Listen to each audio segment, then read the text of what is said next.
مولانا روم اپنے بارے میں کہتے ہیں کوئی چیز خود بخود چیز تھوڑی بنتی ہے. یہ جو کھڑکیاں اور دروازے اتنے خوبصورت آپ کو نظر آتے ہیں یہ کس سے بنے؟ درختوں سے بنے. کیا یہ درختوں سے خود بخود بن گئے؟ کسی ترخان نے، کسی واڈھے نے، کسی بڑھئی نے ان کو پہلے کاٹا ہے آرے کے ذریعے سے، آرے سے ان کو کاٹا ہے، پھر ان کو تراشا ہے، اور پھر رندے سے ان کو رگڑے دیے ہیں، اور پھر اس پہ رنگ روغن لگا کے ان کے ایسے خوبصورت ڈیزائن بنائے کہ دیکھتے ہی انسان دیکھتے رہ جاتا ہے. فرنیچر ایسے ہی بنے، ایسے ہی مٹکے مٹی سے ایسے ہی بنے، پتھروں سے دیواریں ایسے ہی بنی، اور تلواریں اور تیر اور خنجر یہ بھی لوہے سے ایسے ہی بنے. تو مولانا روم کہتے ہیں کوئی چیز خود بخود چیز نہیں بنتی، کوئی لوہا خود بخود خنجر اور تلوار نہیں بنتا، کوئی مولوی مولائے روم نہیں بنتا جب تک کہ کسی شمس تبریز کو ڈھونڈ کر اس کی جوتیوں میں نہ بیٹھ جائے. مولوی ہرگز نہ شد مولا روم تا غلام شمس تبریز نشد. مولانا روم ان کا نام تھا جلال الدین رومی. عالم تھے، اچھے خاصے عالم تھے. تو کہنے لگے جب عالم ہوں تو کسی کی کیا ضرورت ہے، کسی کی کیا ضرورت ہے. حضرت شمس تبریز سے ایک دفعہ ان کی ملاقات ہو گئی، ان کی ملاقات ہو گئی. تو چونکہ عالم تھے، علم کا گھمنڈ تھا، تو ان کو لفٹ ہی نہیں کرائی، توجہ ہی نہیں دی. لیکن چونکہ مہمان بن کے آئے تھے حضرت شمس تبریز تو ان کو ٹھہرانا پڑا.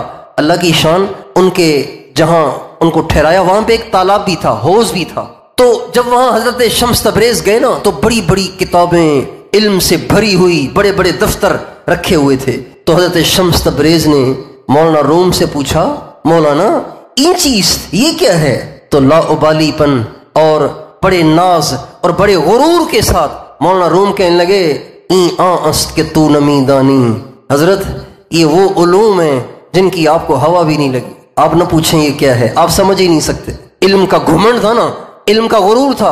این است کہ تو نمی دانی، یہ وہ علوم ہیں جو آپ سمجھ ہی نہیں سکتے. اچھا جی، بات ختم ہو گئی. مولانا روم گئے کسی کام سے، انہوں نے وہ ساری کتابیں دفتر اٹھا کے اس پانی کے حوض میں ڈال دی. اچھا، اس زمانے میں کتابیں پریس کی چھپی ہوئی نہیں تھیں، سیاہی سے لکھی ہوئی تھیں. تو سیاہی پانی میں جائے گی تو کاغذ سے تو صاف ہو جائے گی سیاہی، سارا علم مٹ جائے گا. مولانا روم رحمۃ اللہ علیہ کی زندگی کی محنتیں تھیں، اتنے علوم انہوں نے جمع کیے تھے. جب واپس آئے تو درازیں اور الماریاں خالی. کا کتابیں کہاں گئیں؟ وہ تو تالاب میں پڑی. آئے اللہ تیرا بھلا کرے، یہ کیا کر دیا آپ نے؟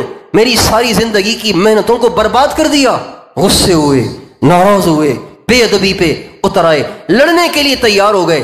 حضرت شمس تبریز نے چھلانگ لگائی تالاب میں، اور تالاب میں چھلانگ لگا کے ایک ایک کتاب اپنے ہاتھ سے ایسے جھاڑ کے ان کے ہاتھ میں پکڑائی، جیسے مٹی سے جھاڑتے نا کتاب. کھڑک کتاب جھاڑ کے ان کے ہاتھ میں دے دی. ہاتھ میں دی تو سیاہی ویسی کی ویسی.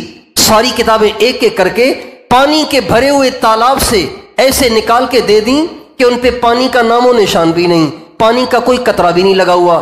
جب ساری کتابیں جھاڑ کر مولانا روم کے ہاتھ میں پکڑائیں تو مولانا روم کہنے لگے شیخ این چیز یہ کیا ہے؟ تو فرمانے لگے این است کہ تو نمی دانی. مولانا یہ وہ بات ہے جو آپ نہیں جان سکتے.